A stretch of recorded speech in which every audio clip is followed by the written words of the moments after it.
barwaaqi oodan la gaadhoon bogsanay bogsanay allele waan bogsanay bogsanay bogsanay allele waan bogsanay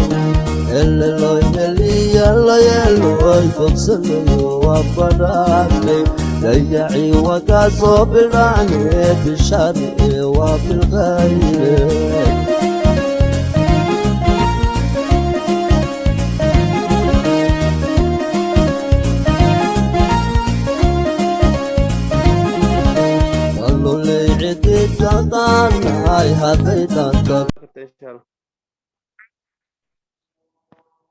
بسم الله الرحمن الرحيم. الحمد لله على حلمه بعد علمه وعلى عفوه بعد قدرته وصلى اللهم على سيدنا محمد نبي الزاهد رسول الملك الصمد واحد صلى الله عليه وسلم. السلام عليكم ورحمة الله وبركاته. لأني شرفت له أرضي شرفت له جامعة ومدة صوماليات أدبا ومارسنتين كصغر قال وعنا 10 كانت كصغر قشان إن 10 كان و10 تاريخ إن 10 ذيني هوري كي جغرافي إن هدان سوسينو جغرافي وحان كسو هذلني دولك نجا أنت اللي إجي هاي وحان كسو هذلني بدينا يعني كذا أنت اللي إجي هاي oo maanka in lagu hayo loo baahan yahay 3,363 kilomitir inay ahayd webiye inaan leenahay oo laba webi ah ee la kala yiraahdo Shabeelle iyo Jubba oo horaan ugu soo sheekaynay webiga Shabeelle dhirirkiisu inuu yahay 1,500 kilomitir webiga Jubbana inuu dhirirkiisu yahay 800 kilomitir balse waxaa ballaaran oo weyn webiga Jubba marka insha Allah dhul barahana inuu maro dalkeena Soomaaliya oo ka maro magaalada meesha la yiraahdo Singuni oo ah meel u dhow magaalada Jamaama agteeda u dhow degmada Jamaama ay u dhowdahay aad ugu dhowdahay waa gobolka Jubbada Hoose waa dhul baraha halka uu maro maanta waxaan ka sheekaysanaynaa 10 kanagan taariikhda oo in yaroo kooban bacdima waqtigii oo iska yahay waqti la wada daalan yahay idinkuna aad daalantiin innagana aan daalanahay daalkanaga anaga waxba uma aragno kiina ayaa maaragtay haddii gooraale inoo daran waayo ubadka iyo waalidka kol walba waxaa welwela waalidka ayaa welwela oo ubadkiisii la welwela marka in yar tixdaa yar ah ku raaciyo cayn sana calolgubaadow sidoo caynka kuu gubay daan bacagta ii dalooshaa marka insha Allah 10 kanaga bilaabanayna maanta taariikhda aan ka hadlayno waxay tahay taariikhdii halgamaagii geesigii Allah u naxariiste Axmed Gurey imaam buu ahaa wuxuu ahaa suldaan buu ahaa wuxuu ahaa hogaamiye wuxuu ahaa abaanduule ayuu ahaa haddaba Axmed Gurey magacyada dadka u kala bixiyaan iminka qof carabtaasi ayaa u badan oo waxa weeyaan niman qoraa maaragtay waxay sameeyeen waxay yiraahdeen Axmed Ibrahim al-Ghazali ayuu bixiyeen waa wax wanaagsan al-Ghazali waa wax wanaagsan naanays wanaagsan weeyaan laakiinse Axmed Gurey waxaad ogaataa inuu ahaa Soomaali inuu ahaa waxaa caddaynaya Axmed Ibrahim Gaarane baa la oran jiray Axmed Ibrahim Gaarane Axmed Gureyna waa naanaystiisa hataa nimankii ula dagaalami jiray gureyga bacdama ay kari waayeen Axmed Garam ay iska dhihi jireen Axmed Garam ay iska Garham wax saas ay iska dhihi jireen waayo magacii ayay maaragtay dhawaaqiisii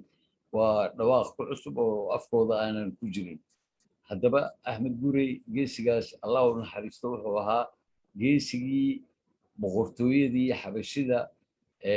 ka bixiyay geyigan Soomaaliya ka saaray geyiga Soomaaliya xabashidu way soo gashay waxay joogtay dhulkan la yiraahdo Awdal iminka loo yaqaano ay soo gaartay ilaa iyo Awdal bay soo gaartay bimacnaa dhulkaasoo idil koroo idil way ka soo gashay ilaa Djibouti maxaa la yiraahdaa dhankan kale waxay ka soo gashay dhankii ku beegneed Looyacadde waa dhowr jihoodi ka soo galeen owdaloo dhan way wada camimeen ayagaa haysteen ayagaa ka talin jiray ujeeddada ee owdal uga talinayaan maxay tahay gaalada had iyo gooraale way hinaasaan waxay ka hinaasaan dad isku af ah isku dhaqan ah ee isku diin ah ayay ka hinaasi jireen waxay ka hinaaseen oo kale goobtaas inay baabi'iyaan sababtay u baabi'inayaan waxay ahayd masaajid waxa ku yaalla oo aad u barakaysan oo aad maaragtay u waqti dheer u cimri dheer masaajidkaasoo ah waa masaajidka labada qibladood leh qiblad intaana qibladda kacbada la jihaynin diinta islaamka rasuulkeena calayhi salaatu wasalaam iyo qur-aankaba aanan lagu sheegin aanan la jihaynin ayaa waxaa loo tukan jiray dhankaa iyo baytulmaqdes ayaa loo tukan jiray kolkaa waxa uu ahaa masaajidka markii diinta soo gaartay ee laga dhigay diinteenna uu ku dhawaaqday ee rasuulkeena calayhi salaatu wasalaam uu yiri qiblada waa kacbada aayado badan oo qur-aan ay ku soo degeen oo qur-aankana lagu sheegay inay kacbada tahay jihada oo muslimiinta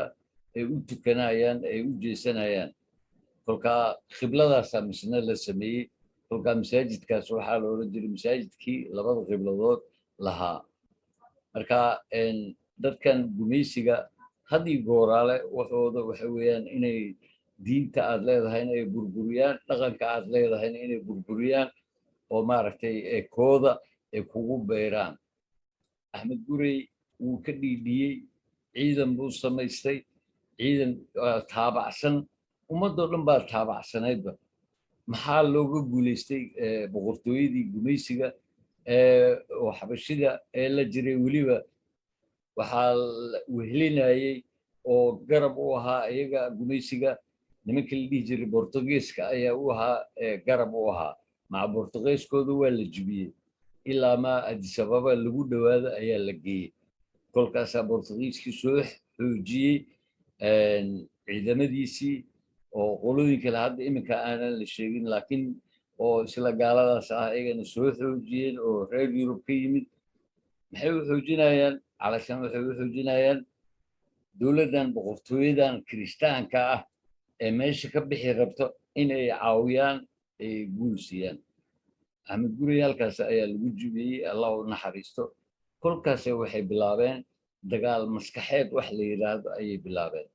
axmed gurey 1506 ayuu dhashay sanadka milaadiyada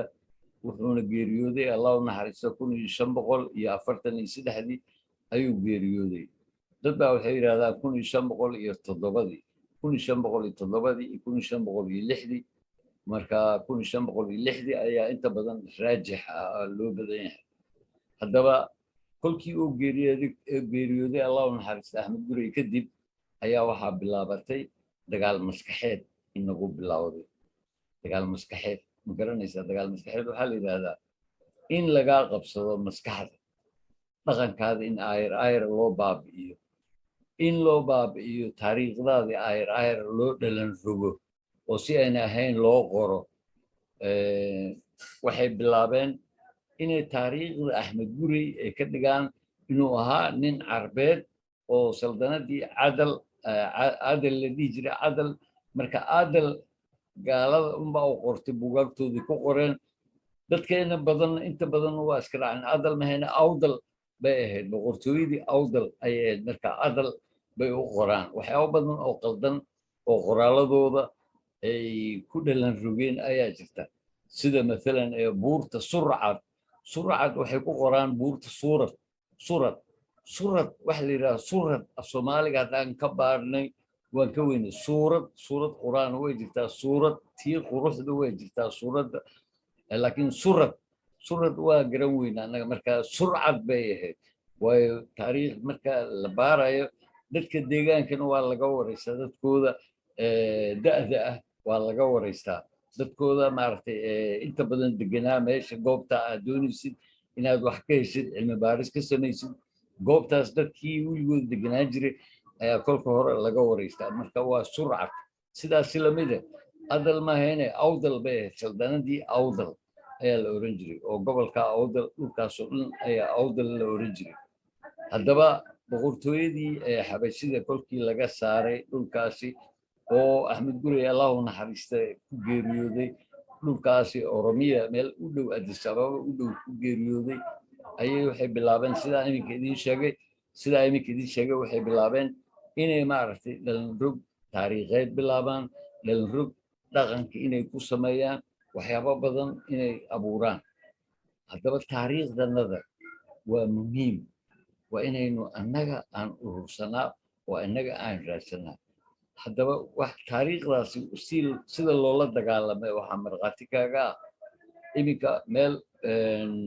magaalada Diridhaba u jirta 12 kilomitir ee la yidhaahdo harla looma ogola nimankan baara taariikhda baara inay tagaan looma ogola oo anthropologist inuu tago looma ogola archaeologist inay tagaan looma ogola waxaana la sheegaa dadkii dhuumashada ku tageen oo magaalada caadi ahaan waa la tegi karaa oo magaalo iska furan open ah dadkii marka qarsoodida wax ku baaray waxay soo heleen inay maaragtay halkaas degaan Soomaaliyeed ay tahay ayna ahaan jirtay way Diridhaba 12 kilomitir u jirtaa waxay kala soo heleen Diridhaba iyo Harla iyo Hararba inay isku dhiganaayeen isku hal magaalo wada ahaayeen oo boqortooyadii Imaam Axmed Gurey xoogooda ugu badan inuu halkaa yiilay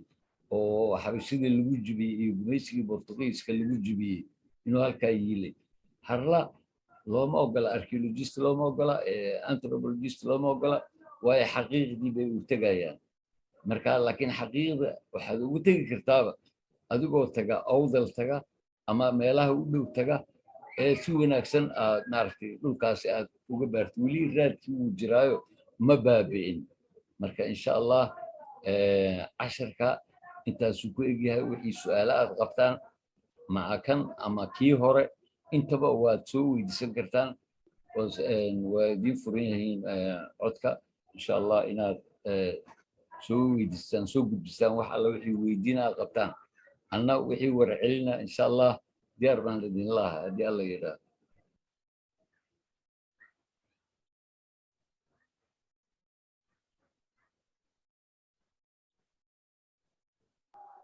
بروفيسور maxaa dhahday igu celi